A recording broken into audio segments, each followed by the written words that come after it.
Hello, xin chào các bạn đã quay trở lại với kênh YouTube Review 5 phút. Ở cuối tập 152, ngay khi Vương Lâm trầm giọng quát, trong vòng ngàn trượng, kẻ nào tiến vào lập tức bỏ mạng. Thanh âm ấy vừa chấm dứt, đám tu sĩ đang lao tới lập tức đứng hình, không một ai dám tiến về phía Vương Lâm nữa. Cuối cùng, khi cột sáng tắt hẳn, một hắc động lộ ra, dao động tiên lực đậm đặc, khiến toàn bộ tu sĩ phía ngoài đều thèm khát. Giữa lúc không khí đang căng thẳng, một đạo kiếm khí từ phía xa bất ngờ xé gió lao tới, phớt lờ cảnh báo của Vương Lâm. Người đến là một nam tử, tu vi đã đạt tới âm hư đỉnh phong. Thấy hắn, Vương Lâm bình tĩnh bảo Lý Nguyên đi xuống hắc động trước. Sau khi Lý Nguyên nhảy xuống, Vương Lâm phẩy tay phóng ra một màn sương lôi qua màu tím cùng tên tu sĩ kia giao chiến. Thấy vậy, tên tu sĩ vừa tới vung tay biến thành 5 con cự long dài trăm trượng. Tiếp theo, hắn liền xưng tên nói mình là Đường Ngôn Vân, người của Đường gia ở La Thiên Nam Vực và ngỏ ý muốn cùng Vương Lâm hợp tác tìm kiếm di tích. Nghe vậy, Vương Lâm lạnh lùng đáp: "Ngươi không đủ tư cách." Thấy Vương Lâm cao ngạo, Đường Ngôn Vân sám mặt định lùi lại chờ người của gia tộc tới, nhưng Vương Lâm bước lên một bước, tuyên bố dõng dạc nói: "Lôi điện của Hứa Mỗ, ngươi cũng không có tư cách cắn nuốt." Dứt lời, Vương Lâm không chậm trễ mà vung tay, lôi điện bên trong cơ thể 5 con hắc long bùng nổ, đánh nát vụn từng con một. Khoảnh khắc đó, Đường Ngôn Vân giật mình, hắn lập tức dùng ấn ký hắc long ở mi tâm để chống đỡ lực trùng kích. Vương Lâm không cho đối phương kịp hỏi, lập tức triệu hồi tử mẫu đạo khô từ đồ án trên tay. Thú cốt khổng lồ xuất hiện, hai hốc mắt bùng lên u hỏa và bộc phát sát khí. Đường Ngôn Vân vội thi triển chiêu Nguyên Long Thôn, phóng ra một con hắc long nghìn trượng để cắn nuốt. Tuy nhiên, hắc long vừa tiếp cận đã khiếp sợ định bỏ chạy, nhưng liền bị hóa thành thạch điêu màu xám rồi rơi xuống đất vỡ vụn. Uy lực kinh hoàng của pháp bảo khiến Đường Ngôn Vân hoảng hốt, còn các tu sĩ đứng xa nghìn trượng đồng loạt hãi hùng lùi lại, vì coi vùng đất là cấm địa tử vong. Làm xong, Vương Lâm thu hồi thú cốt vào tay, bước tới áp sát Đường Ngôn Vân. Đối phương định dùng thuấn di bỏ chạy, nhưng Vương Lâm đã tung thiên địa nguyên lực đè ép không gian nghìn trượng không cho hắn bỏ chạy. Đúng lúc ngón tay Vương Lâm đặt lên mi tâm Đường Ngôn Vân, từ xa có người lao tới quát: "Lấy mạng hắn, ngươi cũng sẽ phải chôn cùng." Nghe vậy, Vương Lâm không hề khựng lại, vận lực ngón tay đánh sập thân thể lẫn nguyên thần của Đường Ngôn Vân, khiến hắn ta bỏ mạng. Làm xong, Vương Lâm xoay người tiến về phía hắc động, rồi lạnh lùng nhắc lại quát: "Trong nghìn trượng này, kẻ nào tiến vào lập tức bỏ mạng." Cùng lúc này, Lý Nguyên từ trong hang động truyền âm báo cho Vương Lâm rằng mình đã tìm thấy một thông đạo bí mật. Cùng lúc đó, 4 tu sĩ của Đường gia vừa tới hạ xuống. Trong đó có Đường Ngôn Phong, người từng gièm pha thân cung hổ. Tự tin vào lực lượng phe mình, một nam tử trung niên bên cạnh Đường Ngôn Phong bước thẳng vào phạm vi chiến trường, mặc kệ lời cảnh báo của Vương Lâm. Cùng lúc đó, Lý Nguyên cũng lui về cửa hang động gấp rút bố trí cấm chế để tạo đường lui. Còn Vương Lâm, hắn lạnh lùng nhìn mấy kẻ vừa tới. Chỉ dùng một ánh mắt, Vương Lâm đã phóng ra sát ý làm tên tu sĩ già nua phía xa run sợ. Tiếp theo, Vương Lâm lại nhẹ nhàng bước lên 10 bước tới gần đối phương. Từng bước chân của Vương Lâm như tiếng sét rền đánh thẳng vào nguyên thần, ép nhịp tim của gã trung niên nhịp nhanh lâm theo nhịp bước. Đến bước thứ 11, khi Vương Lâm hạ chân xuống, trái tim gã trung niên lập tức giảm, mồ hôi trên trán túa ra. Cuối cùng, thân thể lão cứ như bị một lực khủng bố chèn ép rồi bất ngờ nổ tung. Tiếp theo, Vương Lâm lại chuyển ánh mắt sang người thanh niên thứ hai, lỡ bước vào phạm vi ranh giới. Quá sợ hãi, gã thanh niên này liền vội lùi lại, ôm quyền xin lỗi và tự nổ tung ngón tay út để tạ tội, thề từ nay về sau không dám tới gần. Đến đây, Vương Lâm mới thu hồi ánh mắt rồi tiến về phía động. Đường Ngôn Phong ở phía xa chỉ nhìn theo, hắn không dám ra tay vì không nắm chắc chiến thắng, chỉ mở mồm hỏi, mong đạo hữu lưu lại tục danh.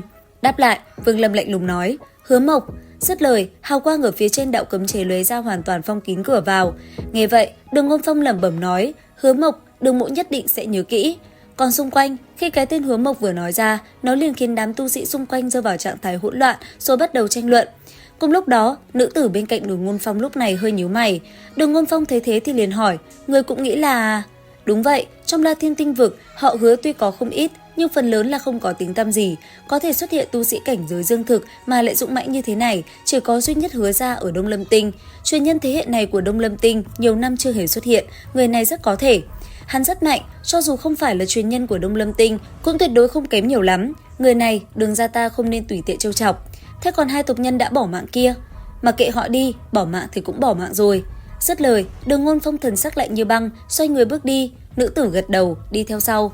Cùng lúc đó, sau khi đám người Đường Ngôn Phong rời khỏi, tu sĩ bốn phía cũng đều trở nên do dự. Sau một hồi, tất cả cũng tự động rời ra nơi đây. Còn Vương Lâm, hắn và Lý Nguyên đã hội hợp. Sau đó, ở trong hang động, hai người mau chóng tiến về phía trước. Vừa đi, hai người vừa trao đổi. Lý Nguyên nhìn Vương Lâm hỏi: "Hứa huynh, nơi đây Lý mộ có thể khẳng định, sau khi tiên giới sụp đổ, chúng ta tuyệt đối là những người đầu tiên đi vào." Nghe vậy, Vương Lâm tản thần thức ra dò xét cẩn thận. Thấy thế, Lý Nguyên liền nói: "Hứa huynh, lúc trước bên trong hang động này, ta phát hiện ra 3 loại bảo bối, nhưng 3 bảo vật này có chút kỳ quái, lát nữa chúng ta xem thử." Nghe vậy, Vương Lâm liền đáp: "Được." Dứt lời, Vương Lâm thần thức mở rộng quan sát, rồi tiếp tục di chuyển thông đạo này như thể không đáy. Hai người đi mãi vẫn chưa thấy tận cùng. Lý Nguyên không khỏi lấy làm kinh ngạc lẩm bẩm, nơi này rốt cuộc sâu đến mức độ nào? Chẳng lẽ đây là chỗ những mảnh vỡ chồng lên nhau? Nói rồi, hai người lại đi tiếp. Một lúc sau, Vương Lâm bất ngờ dừng lại hỏi, Lý huynh có cảm thấy một cảm giác kỳ dị không? Không có cảm giác gì, Hứa huynh có ý gì? Lý huynh hãy đem tâm cấm trên trán tản ra. Nghe vậy, Lý Nguyên gật đầu, nhưng khi tâm cấm vừa tản ra, cả người Lý Nguyên lập tức sắc mặt tái nhợt thì thào nói, ta cũng cảm thấy được. Xem ra cũng không phải chỉ có một mình Hứa mỗ thấy được cảm giác này. Dứt lời, Vương Lâm nâng tay phải lên, vận nguyên lực trong cơ thể, vẽ lên hư không, từng đường cong gấp khúc hiện ra, hóa thành một ký hiệu kỳ dị. Làm xong, Vương Lâm hỏi, Lý huynh có nhận ra ký hiệu này không? Có chút quen thuộc, chẳng qua ký hiệu này không phải là đầy đủ. Hứa huynh, ký hiệu này ngươi thấy được ở chỗ nào? Lý huynh, ký hiệu này chính là đường đi trong thông đạo chỗ chúng ta, Hứa mỗ tản ra thần thức, lúc này mới phác thảo lại như vậy. Hứa huynh nói là có người làm thông đạo theo hình dáng ký hiệu này, ta thấy ký hiệu dấu ấn này là một loại tiên cấm. Trận pháp cấm chế đó có tác dụng như thế nào? Trừ khi đi đến cuối thông đạo này, nhìn đến nét cuối cùng của ký hiệu này, nếu không thật sự là không thể tính được cấm chế này như thế nào. Nếu như vậy, hãy đi xem sao.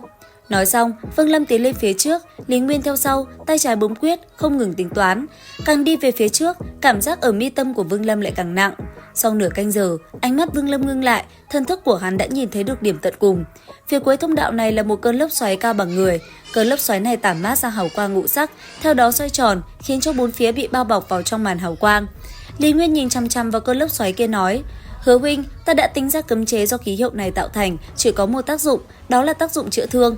Đại trận chữa thương, ý của Lý huynh là bên trong trận pháp này có một người vô số năm qua vẫn dùng trận pháp này để chữa thương. Hứa huynh nói không sai, chỉ có trả lời như vậy mới có thể giải thích cho tất cả việc này. Tuy nhiên nếu thật sự có thì nhất định là tiên nhân. Nói rồi, Lý Nguyên nhìn chăm chăm vào cơn lốc xoáy kia, ánh mắt lộ vẻ kỳ dị, chậm rãi tiến tới, nâng tay trái lên. Còn Vương Lâm, hắn đi lại gần giữ chặt lấy Lý Nguyên. Một lúc sau, Lý Nguyên xoay người nhìn Vương Lâm nói, Hứa huynh, không phải là ngươi muốn có tiên thuật hay sao?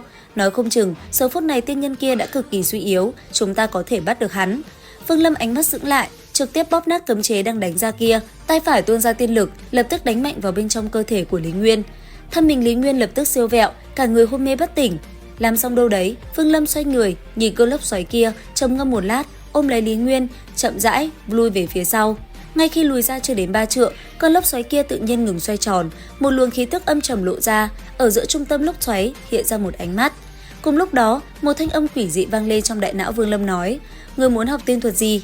Nghe vậy, Vương Lâm không đáp, còn thanh âm kia lại tiếp tục vang lên nói, để cho bạn ngươi đánh ra đạo tiên cấm kia, ta có thể truyền cho ngươi một bộ tiên thuật. Ngươi là ai? Học hay là không học? Không nói gì, Vương Lâm lập tức ôm lấy Lý Nguyên, lại lùi về phía sau, đi thẳng về phía sau thông đạo. Vừa đi, hắn vừa lẩm bẩm trong đầu nói, tiên thuật chỉ có chính mình tìm được mới có thể tu luyện, người khác cho, quyết không thể lấy. Vương Lâm rời khỏi không lâu, con lốc xoáy kia đang trong trạng thái yên lặng, bỗng chậm rãi xoay tròn. Ánh mắt ở vị trí trung tâm kia lộ ra một vẻ âm trầm, nhìn chăm chăm về hướng Vương Lâm biến mất rồi lẩm bẩm, ta không thích ngươi, cẩn thận. Dứt lời, một đạo hồng quang từ trong ánh mắt lóe ra, hướng thẳng về phía trước. Cuối cùng, con mắt kia biến mất vào trong cơn lốc xoáy, không còn thấy bóng dáng bốn phía xung quanh khôi phục lại như thường. Chỉ có tia hồng quang kia như một tia chớp theo thông đạo truy kích hai người Vương Lâm. Tốc độ Vương Lâm cực nhanh, hắn ôm lấy Lý Nguyên theo thông đạo về tới hang động ngầm kia rồi mới dừng lại. Đến đây, Lý Nguyên mới tỉnh lại chắp quyền nói, đa tạ Hứa huynh, mới vừa rồi tại hạ chắc đã bị lực hấp dẫn kỳ dị từ trong cơn lốc xoáy kia tác động. Nơi đây quá mức quỷ dị, ngươi và ta hãy mau chóng rời khỏi. Nghe vậy, Lý Nguyên gật đầu, không hỏi nhiều, tay trái bấm quyết, đánh ra một đạo cấm chế vào lối ra của hang động. Đúng lúc này, Vương Lâm thần sắc biến đổi, hai tay bấm quyết, lập tức lôi uy bên trong nguyên thần tràn ra, hình thành trên tay hắn một đám lôi quang rất lớn. Không chút do dự, song trưởng Vương Lâm đẩy về phía trước, lập tức những lôi quang mang theo tiếng nổ ầm ầm, đồng loạt ngăn chặn ở cửa thông đạo. Hắn nhận ra, thứ vừa tấn công mình kia, đây là cực cảnh. Tuy nhiên, trước khi phản ứng, đạo hồng quang kia lóe lên, trực tiếp chui vào bên trong cơ thể Vương Lâm. Tuy nhiên để giữ mạng, Vương Lâm lập tức lui về phía sau túm lấy Lý Nguyên, trực tiếp bay ra thuấn di chạy đi. Ở cách vạn dặm trên mảnh vỡ đại lục này, thân ảnh Vương Lâm và Lý Nguyên biến ảo ra, rơi xuống đất, Vương Lâm mặt liền tái nhợt. Đến đây thì hết tập 153 tinh nghịch, liệu rằng tiếp theo sẽ còn gì hấp dẫn? Theo dõi kênh YouTube Review 5 phút để biết thêm chi tiết các bạn nhé. Xin chào và hẹn gặp lại.